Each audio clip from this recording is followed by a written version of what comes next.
I'm very pleased that the Board of Directors of the CATHE Center has elected to award Susan Swick the 2010 Galaxy Award for her creation and early organization of the Children's Theater Program at the CATHE Center in Burlington, Wisconsin. When I was executive director, I asked Susan in the early years of the CATHE Center if she'd be willing to start a children's theater program.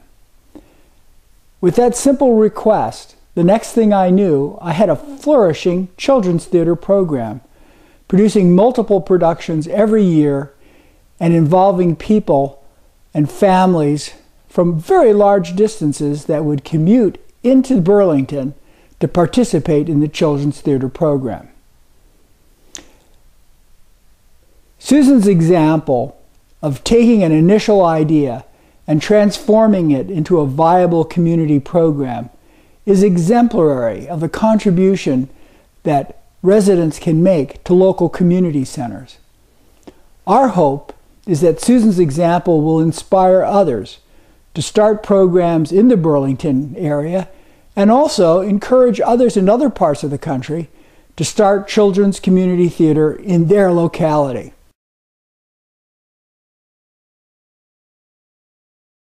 I want to welcome you this afternoon to the inaugural production of the CATHE Youth Theater Company and Follow That Rabbit. Hey, hey, hey, hey! The Queen of Hearts has issued a royal proclamation for those in attendance to today's festivities.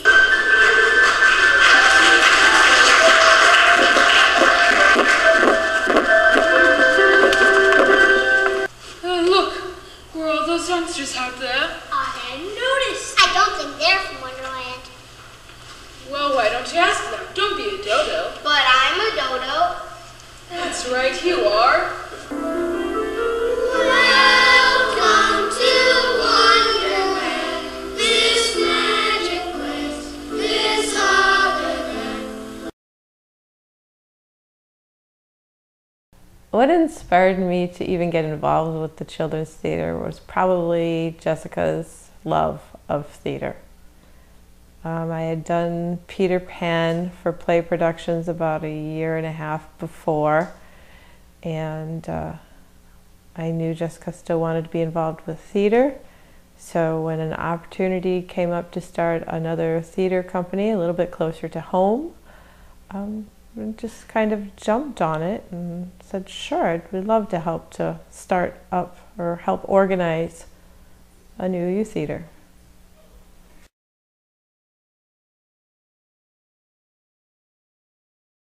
Parents get busy with all of their other children, so it's hard for them to commit to doing anything else. You do get a core group of parents that, this is what their children love to do, so the parents are there to help out and willing to do whatever it is that you need them to do. Enunciation, reading, speech. I mean, most kids don't take a speech class till high school. We're having kids get up at 5, 6 years of age and doing small speeches in front of an audience. That's huge at that age. The educational aspect of it was really a good motivator. It's one thing for kids to just get up on stage and have fun play acting. It's another for them to actually start learning about the different aspects of theater, and that it's more than just getting up and being a character. You actually have to live the part. There's costumes, the makeup, lighting, all of that comes together, and just the whole well-rounded experience. Oh, definitely, and that was some of the fun to see some of the kids. It's like they really got into the part. I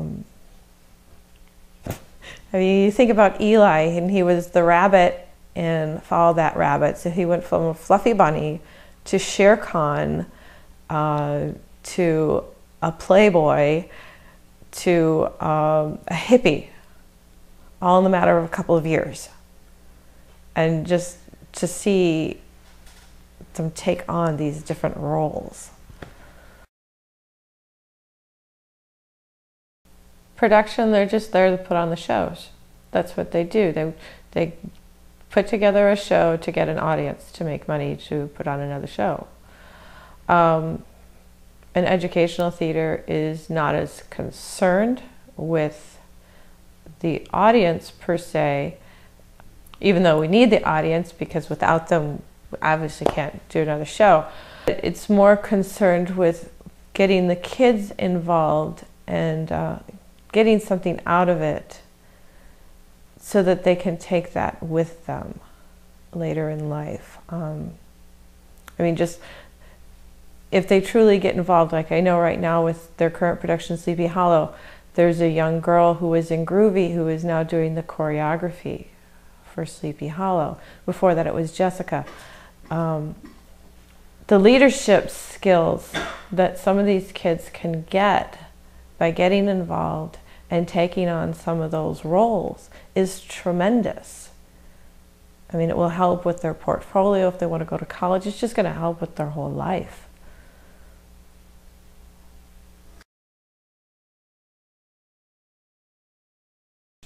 Sure, I mean, it does tremendous things for their self-confidence.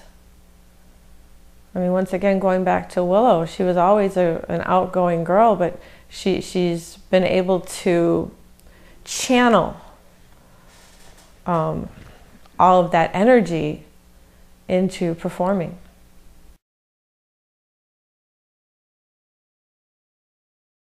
Well, it requires organization, planning, being able to talk and teach other people what it is you're trying to get across. And all of those skills are valuable.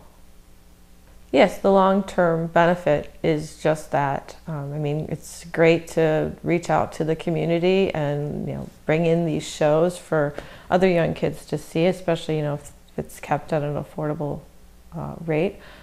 But for the long term, yeah, it's the kids actually learning and taking something away with them. Well, sometimes a girl will have to play a male role, as the case with Gabby in Babes in Toyland. It was a challenge, she took it on, she did it well. So sometimes there are just, for the kids, they have to do a role that is totally opposite of who and what they are.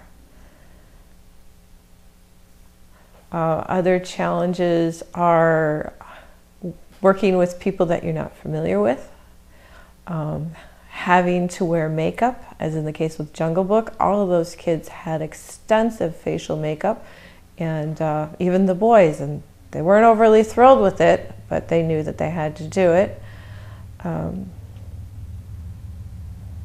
With the lighting and technical side of it, sometimes things go wrong and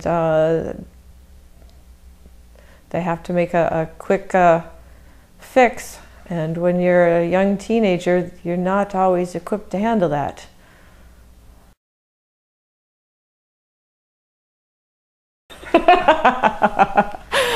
Well, one that comes to mind was during Murders in the Air. It was supposed to be some other sound effect. I think like a storm was supposed to be going on, and instead you heard in the background the song Ice Ice Baby. That's the most prominent one I can think of. Oh, and then in Jungle Book, Father Wolf missed his cue, and luckily he covered by saying, "I'm sorry, I was taking a nap." So little things like that they cover. They've always covered their mistakes, so that the only people who really know that there's been a problem are those that are familiar with the show. We've become more friends instead of just mother and daughter. We're working companions because we're working towards the same goal.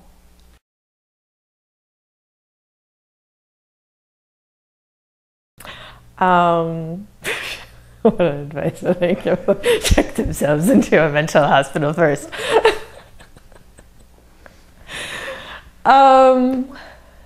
making sure you have a good group of people before you start. Because I think that was the hardest thing, was that there were people that were supposed to fulfill roles for the first show and then backed out at the last minute. And that was a struggle. Then to just pull everything together as one person and hope for the best. Luckily we had Terry to do costumes and Nancy to do the set, and somehow we made it work. But to be producer, director, choreographer, music director, all in one was insane. To start with those leadership roles to begin with would make things a lot easier. You need a stage. I mean, the basics: stage, lighting, some kind of sound.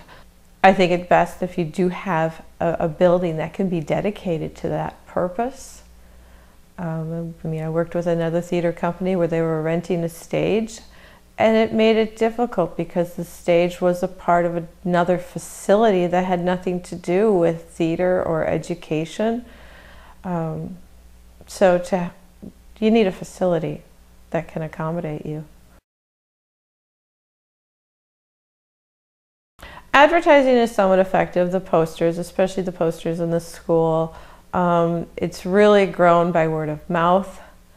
It's gotten to the point where the local media is noticing and going, oh, this is a youth theater that continuously puts on shows all year long. Why kids keep coming back. And it really is interesting. I mean, you just have a group of kids, like I said before. They're not sports oriented, they're theater geeks. And the schools don't always offer one show after the other. So this is another opportunity.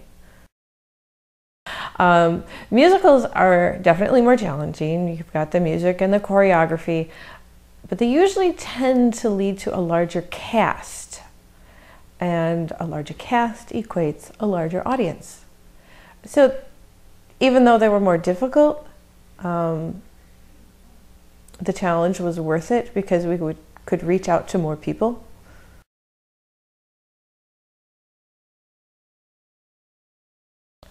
To have it be a story that the kids would know, that they could relate to, that they were familiar with,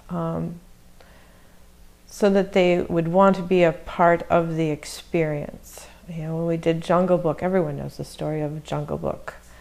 Mowgli, Baloo, Shere Khan. Those are familiar characters.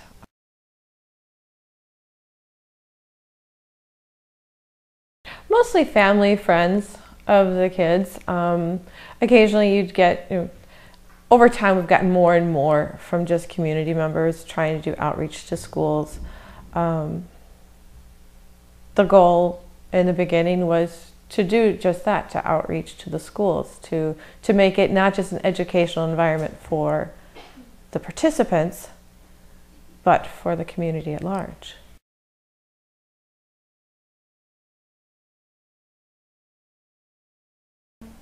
Everything I've done for the Children's Theater have been for the kids. Everything. Because that's what it's all about. It's their show, it's their theater. It may be organized and run by adults, but it is the children's theater. It's for children. It's for children to come see. It's for children to become a part of, to explore and grow and just become the best person they can possibly be.